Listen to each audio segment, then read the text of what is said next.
Lezi ndaba zehora lesikhombisa sigwethulela zona bukhome komkhulu le-SABC Auckland Park eGoli nazo ezinohlonze kusihlwa nje. For one to be able to go fight a war that is not with their own country, there is certain processes that need to be followed, and those were not followed. Inkantolo yemantshi yase-Kempton Park eGoli lihlehlisele umsombuluko zayo icala labasolwa abahlanu ophenyweni oluqhubekayo mayelana nokuthunyelwa kwabantu bakuleli ukuthi bayobamba iqhaza empini phakathi kweRussia ne-Ukraine. The court did not say he enabled the state conduct. They did say he contributed to the state's unconstitutional conduct. It did not say that he abused his position either as a politician or even when he became president. Sikodliwe isinqumo esiceleni sikalowo owabe umongameli wezwe Jacob Zuma sokuphikisa umyalelo owathi kufanele akhokhe igidi eyingamashumi zamarandi zemali eyasetshenziselwa indleko zakhe zamacala. We launched one of the most ambitious national recovery efforts on the 25th of February this year.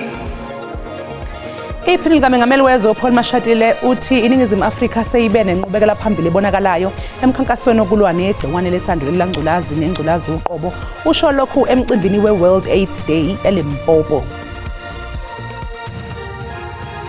The goalkeepers Ronwen Williams, Ricardo Goss and Sifo Chain.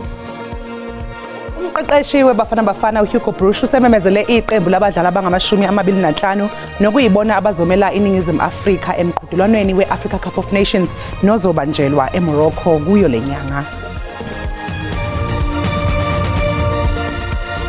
Bukelisi kubingelele sikwamukele indaba zehora lesikhombisa kusihlwa enzethulo noxolo mamtshali wakwaMola sibonga kakhulu ukuthi uhlanganyele kanye nathi namhlanje kusihlwa.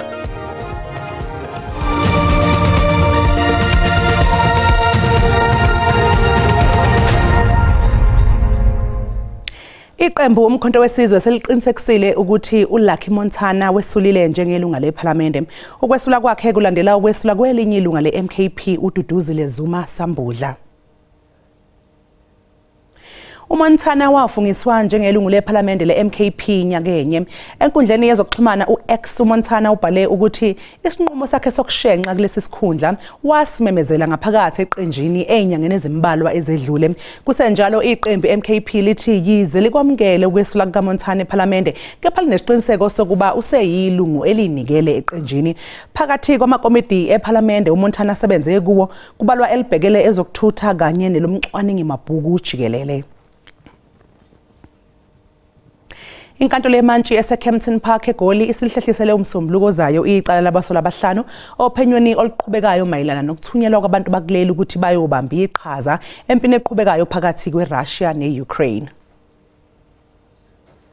Labasolwa abahlanu babhekene namacala okwephula umthetho olawula ukujutshwa kwamasosha ukuba yolekelela emazweni angaphandle novimbela abantu bakuleli ukuthi bayolwa empini ngaphandle kokugunyazwa uhulumeni. The suspects were arrested between Thursday and Saturday following an incident that happened at OR Tambo Airport where the members of OR Tambo SAPS noticed suspicious people who were at a boarding gate, and they managed to contain them, which followed an interview. During that interview, it was amassed that these people were allegedly on their way to Russia, wherein it is purported that they will be part of the war that's going on there. AmaHawks athi akacaci ukuthi bonke labasolwa abaqhamuka esifundazweni eGauteng bayengwa kanjani ukuze bazithole bephakathi kulolu gibe. What is important is that for one to be able to go fight a war that is not with their own country, there is certain processes that need to be followed, and those were not followed. Nokho umbuso uthi kungenzeka ungasiphikisi isicelo sebheyili kuleli cala. There is a good possibility that the state will, after certain preliminary investigations regarding the granting of bail, that the state will not object to the granting of bail.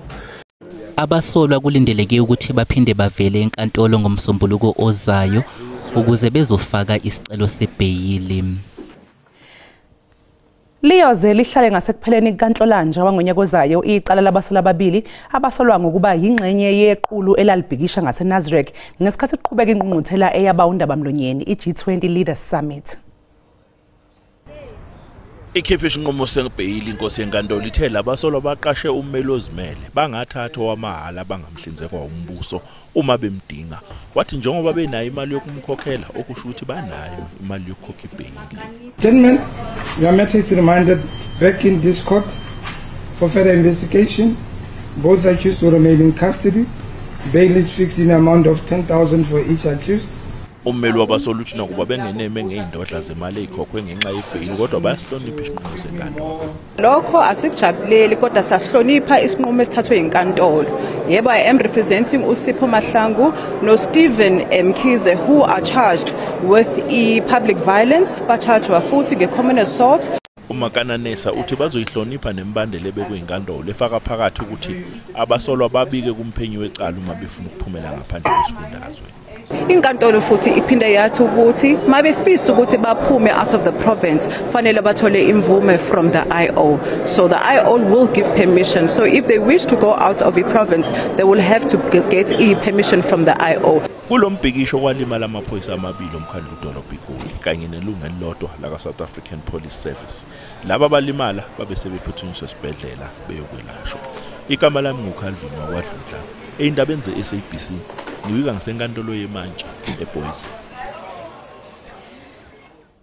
Sigodliwe isinqumo esicelweni sikalowa beUmongameli wezwe uJacob Zuma sokuphikisa umyalelo wathi kufanele akhokhe igidi engama-28 zamarandi zemali eyasetshenziselwa indleko zakhe zamacala. Phambilini inkantolo ephakeme yasePitoli ikhiphe umyalelo ukuthi wayengumongameli wezwe uJacob Zuma kuzofanele akhokhe imali efunekayo kungapheli izinsuku ezingama-60. uZuma ubhekene nengwadla okudlelwa impahla kanye nokugodlwa komhlomulo wakhe wempesheni kahulumeni uma ehluleka ukubuyisa izigidi ezingama-28 zamarandi. The court did not say he enabled the state conduct. They did say he contributed to the state's unconstitutional conduct. It did not say that he abused his position, either as a politician or even when he became president, to derive this benefit. There was no finding whatsoever by the courts that was the case.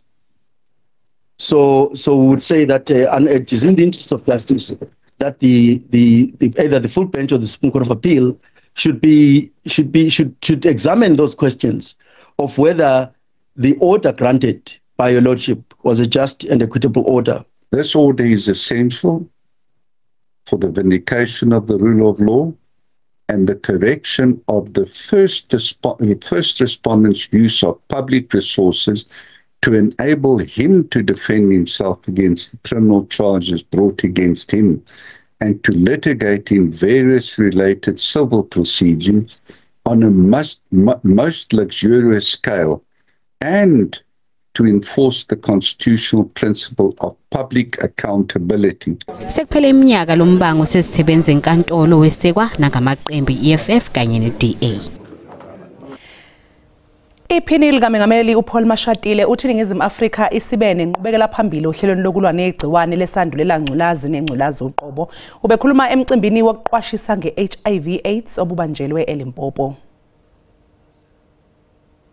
iNingizimu Afrika isingathe umcimbi osuku wokuqwashisa ngegciwane lesandulela ngculaza nengculaza uqobo ngaphansi kwesiqubulo esithi Renewed Efforts and Sustainable Commitment to End AIDS. Iphini likaMengameli uPaul Mashatile ukhulume ngenqubekela phambili esiyenziwe elakuleli ekulweni HIV nesifo sofuba. To confront the stubborn second 95, we launched one of the most ambitious national recovery efforts on the 25th of February this year, known as the 1.1 million Close the Gap Treatment Acceleration Campaign. uMashatile uthela kuleli angeke libambezele ukukhipha umjovo ozowethulwa kokuvikela abantu ukuze bangatheleleki ngegciwane lesandulela ngculazi. Lenacapavir is a groundbreaking long-acting prevention technology that provides 100% protection for up to 6 months with just one injection and requires only 2 injections per year. Umphakathi waseHlamasimulo uthi ukubanjwa kwalomcimbi emphakathini wawo kuzokhumbuza labo abaphila naleli gciwane ukuze babone ukuthi ababodwa kulolu hambo. We have people that are on treatment and adhering to their treatment. In our healthcare facility, we have about 610 people who are on treatment, 13 being the children and the 600 being the adults. All of our children, they are suppressed and on treatment. Bekubanjwe eminye ke imicimbi yokuqwashisa nge-HIV/AIDS nakwezinye izifundazwe ezifana ne-Western Cape.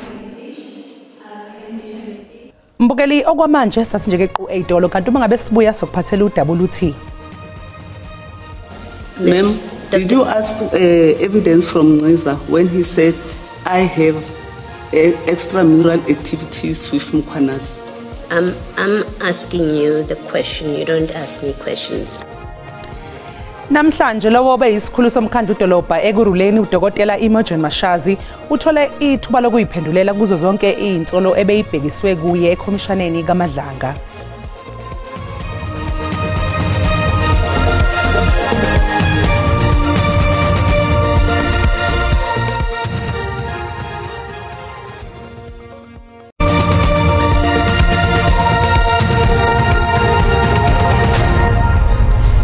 Siphinde sikubingelele sikwamukele mbukeli mangabe usanda kungena odabeni oluphambili besibike ukuthi As it please the court, your worship, lihlahlisa lo msombuluko zayo icala labasola abahlanu ophenyeni oluqhubekayo mayelana nokuthunyelwa kwabantu bakuleli ukuthi bayobamba iqhaza empini phakathi kweRussia neUkraine. Khumbula mbukeli ukuthi lezi indaba ziyatholakala ku-YouTube kanjalo na ku-SABC Plus. Ungena nje kuze uyicinge ngamagama athi SABC izindaba. Obe ngumphathi kumkhandlu dolobha ekuruleni eGauteng uDokotela Imogen Mashazi obebizelwe esigcawini seKhomishana kaMadlanga ukhulume ngeinsolo ezibucayi zokukhuleliswa kwamaphoyisa besifazane athe zenziwa inhloko yophiko lamaphoyisa iMPD esamisiwe esikhundleni uChief Isaac Mapiyeye. Izethulo zobufakazi bukaDokotela Imogen Mashazi ziphoselwe inselele ikhomishana ngesikhathi edalula ngezinsolo zakhe zokuthi inhloko esamisiwe emsebenzini uChief Isaac Mapiyeye ulala nabesifazane bamaphoyisa beEMPD ukuze abenyusele esikhundleni ezingcono. Kube nokuqophisana phakathi kwakhe kanye nokhomishana uAdvocate Sisi Baloyi uma embuza ngokuthi engakwazi ukuhlinzeka ikhomishana ngobufakazi obuphathekayo ngeinsolo azethule phambi kwayo. Do you say it as a fact? It's a that fact Colonel Tipper had an improper relationship with Chief Mapiyeye, and in particular, and maybe let me put it as specific as what I think you're suggesting, she had a sexual relationship with Chief Mapiyeye. Is that what you're saying? Exactly. And you have evidence of that you will include in your supplementary statement? Evidence of them having an affair. Did you ask for evidence from Xolani? No. Ma'am, did you ask evidence from Nziza when he said, I have extramural activities with Mkhwanazi? I'm asking you the question. You don't ask me questions. I ask you questions. So I have no comment. May I please speak? You are a witness. You have to allow me to speak and we will give you the chance to answer. You make very serious statement about Colonel Tipper. I'm not speaking about anybody else at this point. I'm speaking about Colonel Tipper. You make a very serious allegation about her. Isicau sekhomishana siyaqhubeka nakusasa. Undunankulu waKwaZulu Natal uThami Ntuli usememezele ukuthi bonke labo abalondoloze imali yabo ebhangeni iThala bazoyithola kungakafiki uKhisimuzo lonyaka. Kulindeleke ke ukuthi einsukwini ezizayo kukhishwe imininingwane emalungana nokuthi le mali izokhokhwa kanjani. Sekunesikhathi eside iThala lisebenza njengebhange lesikhungo besihlinzeka abantu ngosizo lwezimali. NgoZibandlela wango-2023 igunya lokuthi lesikhungo sisebenze njengebhange laphelelwa isikhathi. Inhlangano iFinancial Sector Conduct Authority yaphinde yathola ukuthi iThala alihlangabezane nemigomo yokuthi lisebenze njengesikhungo sezimali. Umntuntsiswano wezinkantolo waholela ekutheni kumiswe ukusebenza kokusebenza kwalesikhungo abantu ababefake imali yabo bangabe besakwazi ukuyithola. Kepha-ke uhulumeni wesifundazwe uthi seyixazululiwe lenkinga.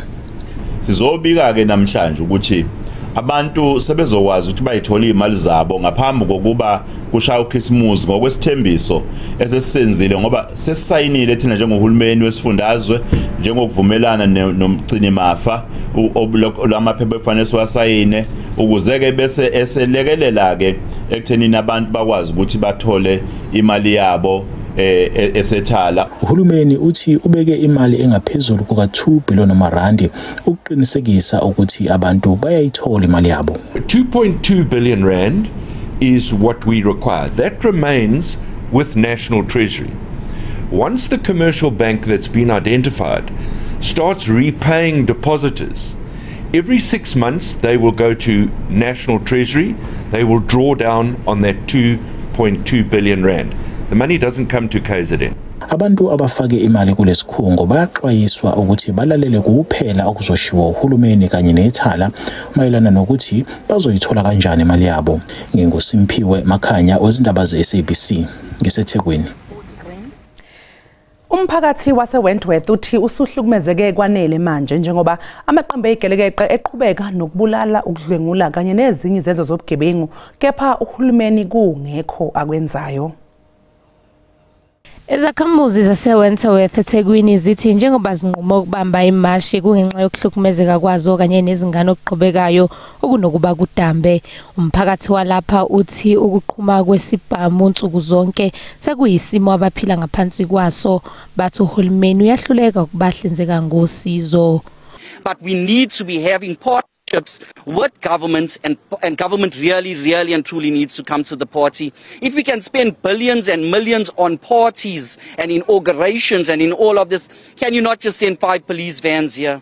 Can you not send more police officers, especially with the rates of violence that's existing within this community? Not just shootings, but rape, domestic violence, gender-based violence. Is a range of things that are going on, and it's about time that government comes to the party. We as a community are also saying we're willing to come to the party. We want to work with SAPS and every other entity that exists, but we need to start building trust. We need to start building bridges, and that's the only way we can start making a difference and a change in our community. We have this morning, noon and night. I was woken up 1 a.m. in the morning by the ringing of gunshots going off, and seeing on WhatsApp groups that people have to jump off their beds and lay onto the floors just for safety reasons. And we're saying, where is SAPS right now? Where is SAPS when people are calling? Half the time the station doesn't even have a landline to get through to. We've got to call our officials on their personal numbers, which is not fair to us as a community. Umphakathi uthi uzibophezele ngokusebenzisana nohulumeni kanye namaphoyisa ukuze kuqedwe lesihlava.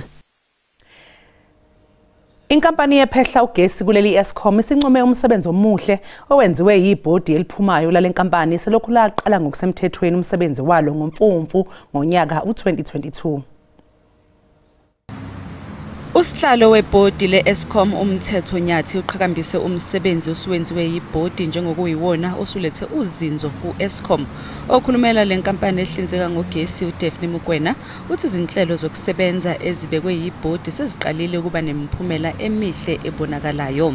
The board confronted challenges head on, demanded performance, and ensured that hard-won gains were channeled back into strengthening South Africa's electricity system. Ungqongqoshe wezogesi uDokotela uHosiyenzo Ramahopa usanda kumemezela amalungu amasha ayisikhombisa ebhodi le-Eskom kuzogcinwa 4 azoqhubeka kanye nosihlalo uMthetho Nyathi ozoqhubeka kuze kube uMfumfu wonyaka ozayo.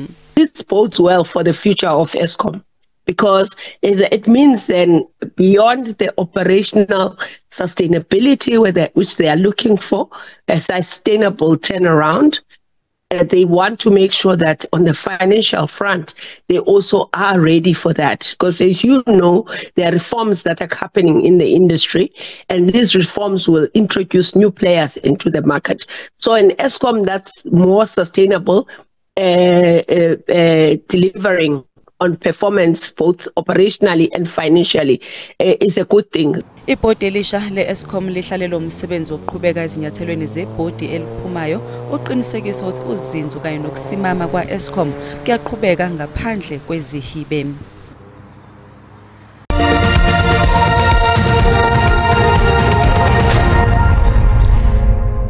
Umqeqeshi wabafana bafana uHugo Broos wethule uhlu lwabadlali abazogijima emqhudelwaneni we-Africa Cup of Nations ekupheleni kwalenyanga eMorocco. The 2026 Bruce usezweni adabuka kulo iBelgium njengoba ethulele sisimemezelo uzosuka khona bese eya eMelika lapha kayothamela khona umcimbi oqhathwa kwamaqembu azodlala kwendebe yomhlaba ngolwesihlanu eWashington. Uthe bekunzima uqhamuka nohlu lamagama abadlali abazogijima kweAfcon. We go back from 54 to 25. That means that you have to drop 30 players, and I'm sure of it that in those players I had to drop, that there will be players who maybe deserve to be with us. Elias Mokwani ubiziwe eqenjini kanti kubukeka sengathi uThemba Zwane kanye noThem Koslodge sesibaphelele isikhathi. Yes, it was also a problem. Because there were some players who came back from injury, who didn't play the last 2 months either. So it was for me impossible to take those players with. Yamukeliwe indlela kenze ngayo ocija elakuleli. Not a lot of big surprises, I don't think. If you look at how the coach had been building his squad in the World Cup qualifiers and the AFCON qualifiers previously, you expected the bulk of the names that were there, 25-man squad. What's interesting for me is the 2 young players, Chandra Campbell and Tylan Smith. Phelele lwabadlali lizothunyelwa kuCAF ensukwini ezishumi ngaphambi kokuba kuqale umqhudelwano. iDurban City isinqamule ubudlelwane bayo singakapheli isikhathi nalowo obeliqeqeshela leli qembu uGavin Hunt. uHunt osenqobe isicoco seligi yakuleli amahlandla amane ube ingxenye yaleli qembu elisanda kufika kuBetway Premiership ngoNtulikazi kanti ke wayecikica inkontileka yonyaka. Isinquma ke sokuba kuqhutshekwe nokunqamula inkontileka kaHunt siza emva kokuba iDurban City guqiswe iOrlando Pirates ngamagoli 2-0 enkundleni iMoses Mabhida nokuwumdlalo owaholela ke ekutheni ezimnyama ngenkani zibe sesicongweni seligi. Mbukeli umhlahlo wesimo sezulu uzolandela emva kwekhefu.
Mbokeli sizibeka lapha ke bese kuphathele zona kusasa bakhonoza kwethu neindaba ngolimi lesiXhosa ube nobusuku obuhle usale kahle.